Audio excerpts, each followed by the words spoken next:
know, that he was telling me about the towns that they would go to and some of the people that they would meet, and he would, my husband's the funniest person because his favorite thing was he'd go through magazines and he'd find pictures and he would write his own things about them. You know, like there's this picture of this guy and he's kind of walking on this cliff and he's kind of standing on the edge and he's taking 1 foot out, you know, so he's midair, and he's like, me joining the army, you know, like.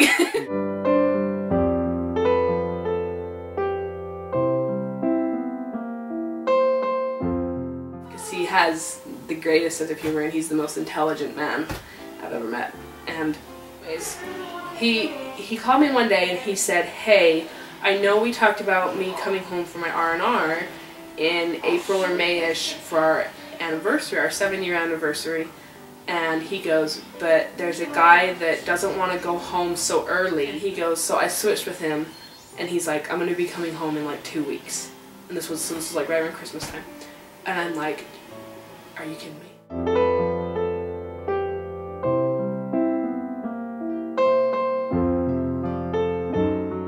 That's awesome. So he came home like January 2nd of 2009.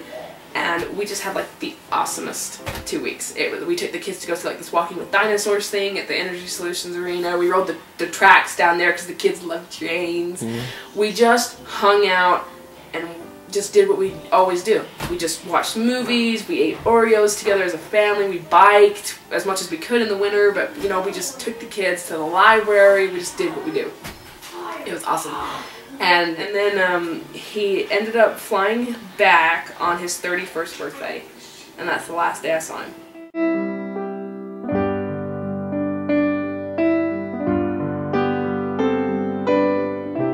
And I came out, and the kids that night had been sleeping on this little futon mattress on the floor, and they were piled up in their blankets.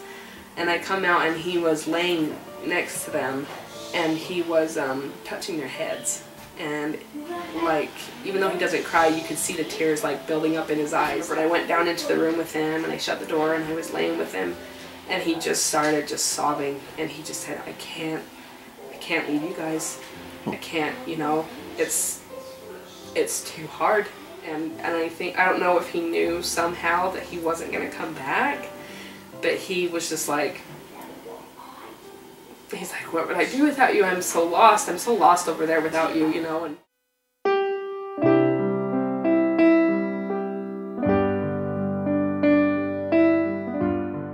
I said, we're doing what we need to be doing, and I'm here for you, always. That's that, you know. And he was like, it was one of the most tender moments ever with him. And I remembered that I said, do you want me to take you inside to the airport, or just want me to drop you off? You know, I didn't know. And he's like, just drop me off, because I'll never be able to walk away from you. And I remembered I was just bawling, and he wrapped me up in his arms, and he said, now, this is what I want you to do. I want you to go home and lay down next to our boys that are half of me, and I'll call you as soon as I can. And he picked up his big old army duffel bag, threw it over his shoulder, and walked into the airport. And that's the last time I saw him.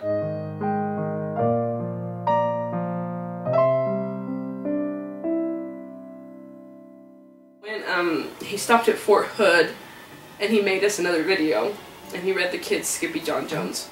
And he does the best little Skippy John Jones Spanish voice. And afterwards, I mean, he's talking to Kai and Kenneth, and he tells them how leaving you guys was the hardest thing I've ever had to do. And it's just the most touching. Monday, it felt like any other day. And I remember thinking, oh, Michael's getting home tomorrow. He's supposed to get back on Tuesday from his mission.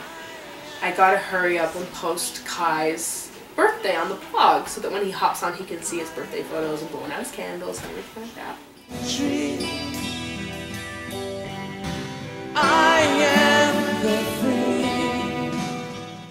And as I was sitting there blogging, it's about, I'd picked Kai up from school, so it's probably like 12:30ish, maybe.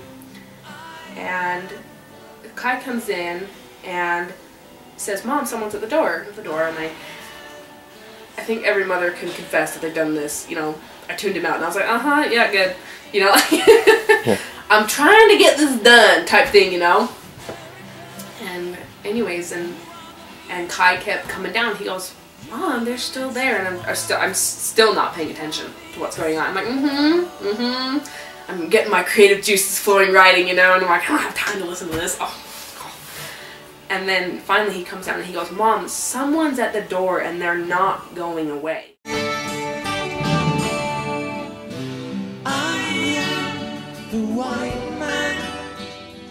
I said, okay.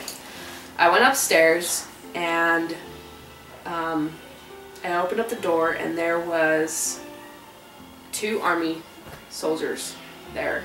And one of them, I could tell, was the chaplain kind of thing. And instantly I knew why they were there.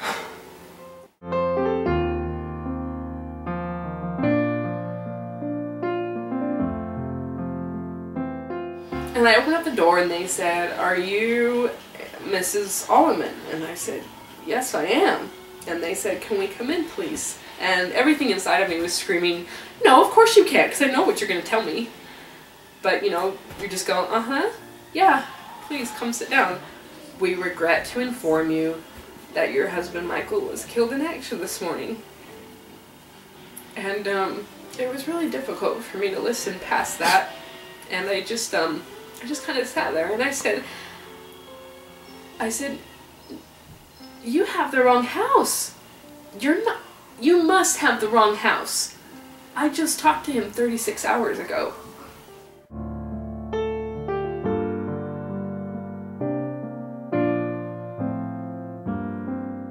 "No, ma'am, we don't. It's been confirmed."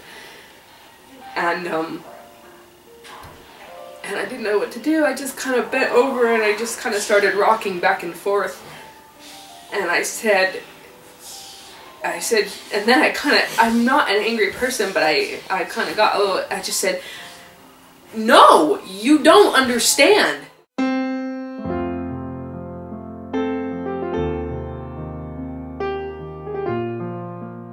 You don't understand. My kids were downstairs playing the Wii, you know, just laughing." I said, "You tell me what I'm supposed to tell my sons. What am I supposed to tell them about their father?"